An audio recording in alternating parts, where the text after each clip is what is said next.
Hey there, Latin 1. So we're on chapter 7. We're going to learn some really cool stuff here, but first I want to go over all the vocab.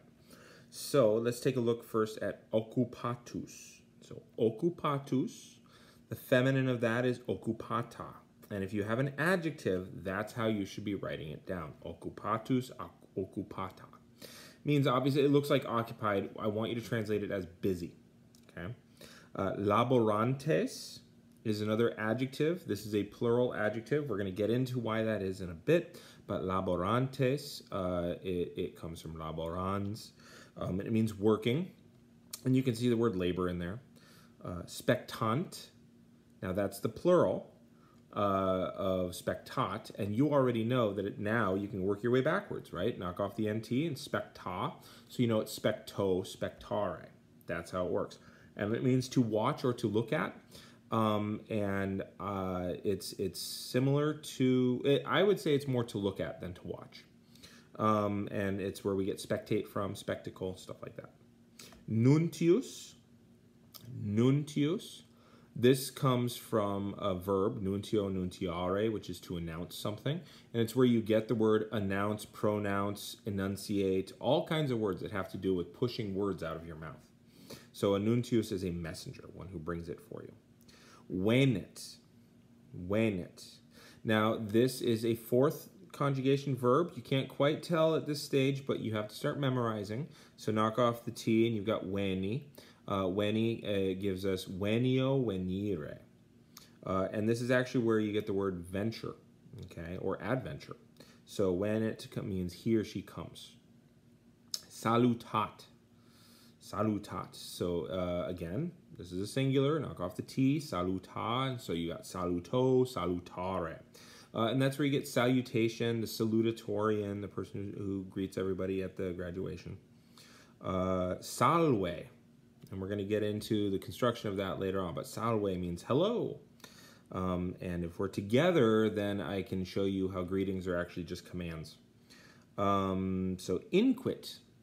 Inquit is a third declension. It's defective because it only exists really in the third person anymore. Inquit comes from inquo, inquira. It's where you get inquire, inquiry. Meus.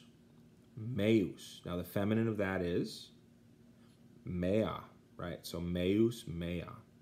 And obviously this is where you get like mamma mia, right? Ducit. This is a third conjugation. Duco, ducera. And this is where you actually get the word conduct, conductor, adduct, aqueduct, ductwork, all the words induce, deduce, all the words that have to do with leading something somewhere. So it means usually to lead someone. Trodit. This is another third, so it's trodo, trodera. And you just have to start memorizing. So trodo, trodera, it ends up being where you get the word trade from. Trader actually is a different word, but they're close. But one who trades is a trader, not a traitor. But yeah. Ehu. Ehu means alas, like, oh, darn it. Princeps. This means the first citizen. So first among equals. It comes to mean emperor. The Romans like to say things without saying them. But a princeps is the first one that you see. So the first citizen. They didn't like to admit that they had royalty.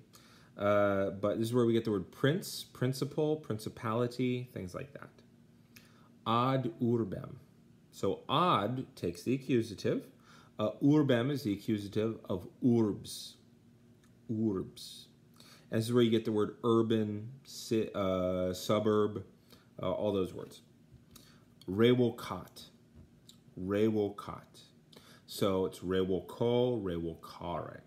And if you notice, it's just voco, vocare, which means to voice or to call out.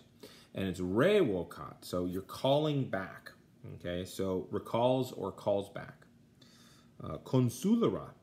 Now you can tell, because there's no macron here, that it's a third. Consulo, consulera. Okay?